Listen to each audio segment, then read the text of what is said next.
Hello students. आज मैं गीतांजलि आपके सामने एक नया चैप्टर लेने जा रही हूँ, साइकोलॉजिकल डिसऑर्डर, जिस पे हम डिस्कशन करेंगे क्लास 12th का चैप्टर नंबर 4। साइकोलॉजिकल डिसऑर्डर में हम बहुत सारी चीज़ें पढ़ेंगे, concepts of abnormality and psychological disorders, classification of psychological disorders, what all are the factors underlying abnormal behaviour, कौन कौन से मेजर साइकोलॉजिकल डिसऑर्डर हैं, उन सब के बारे में हम इस चैप्टर में डिस्कस करेंगे। इस चैप्टर में पहले आता है concepts of abnormality and psychological disorders. अब जो concepts of abnormality and psychological disorders है, इसमें जैसे ही हम साइकोलॉजिकल डिसऑर्डर का नाम लेते हैं तो कई सारी डेफिनेशंस हैं जिनमें कॉमन फीचर होते हैं, और इनको हम कैटेगराइज करते हैं 4D में। 4D मतलब 4D फेमस होते हैं, इसमें कॉमन होते हैं deviance, distress, dysfunction and danger. Psychological disorders deviant होते हैं, यानी कि डिफरेंट होते हैं, अलग तरीके का बिहेवियर रहता है पर्सन का, एक्सट्रीम बिहेवियर होता है, अनयूजुअल होता है, बिज़ेयर होता है। डिस्ट्रेसिंग में आ जाते हैं आपके unpleasant and upsetting, unpleasant and upsetting to the person and to other. Distressing behaviour जिनका होता है वो अनप्लेजेंट रहते हैं और उनका अपसेट कर देते हैं वो दूसरे पर्सन को, तो उनका जो बिहेवियर होता है वो अपसेट करने वाला होता है। डिसफंक्शनल में आ जाता है interfering with the person's ability to carry out daily activities in a constructive way. तो इसमें जो डिसफंक्शनल होता है, जैसे कि नाम से ही समझ में आ रहा है कि फंक्शनिंग, जो डेली फंक्शनिंग है उसमें इंटरफेरेंस होने लगती है। जो पर्सन है वो डेली फंक्शनिंग अपनी नहीं कर पाता और उसकी जो डेली एक्टिविटीज़ हैं वो रुकने लगती हैं, उसमें प्रॉब्लम आती है। और last is dangerous. Dangerous as the name suggest, ये कैटेगरी जो होती है साइकोलॉजिकल डिसऑर्डर की, ये पर्सन दूसरों के लिए भी डेंजर का काम करते हैं और अपने लिए भी खतरे से कम नहीं होते। ये जो डेफिनेशन है ये यूज़फुल है।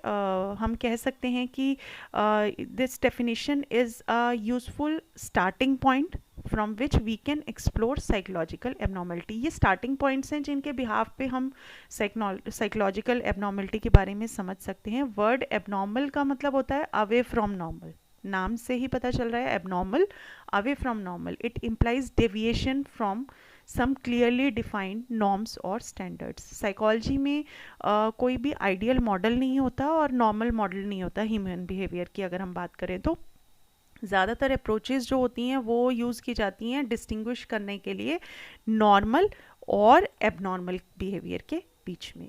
तो उनको पता लगाने के लिए कि नॉर्मल बिहेवियर है, एबनॉर्मल बिहेवियर है, उन दोनों के बीच में डिस्टिंग्विश करने के लिए ये अप्रोचेस यूज़ की जाती हैं। अब ये जो अप्रोचेस हैं इनसे दो बेसिक और कॉन्फ्लिक्टिंग व्यू निकल के आते हैं। फर्स्ट अप्रोच व्यू करती है कि एबनॉर्मल बिहेवियर जो है as a deviation from social norms. Abnormal behaviour का मतलब हो गया कि आप भटक रहे हैं या फिर आप हट रहे हैं सोशल नॉर्म्स से।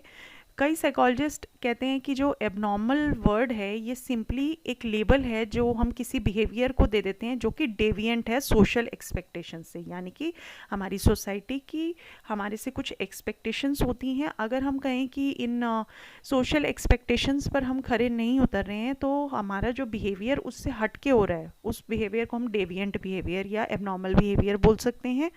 एबनॉर्मल बिहेवियर, थॉट्स, इमोशंस, ये सारे जो होते हैं ये डिफ़र करते हैं from a societies ideas of proper functioning.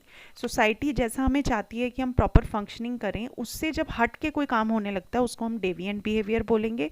Her society के कुछ नॉर्म्स होते हैं विच आर स्टेटेड एज अनस्टेटेड और विच आर स्टेटेड और अनस्टेटेड रूल्स फॉर प्रॉपर कंडक्ट।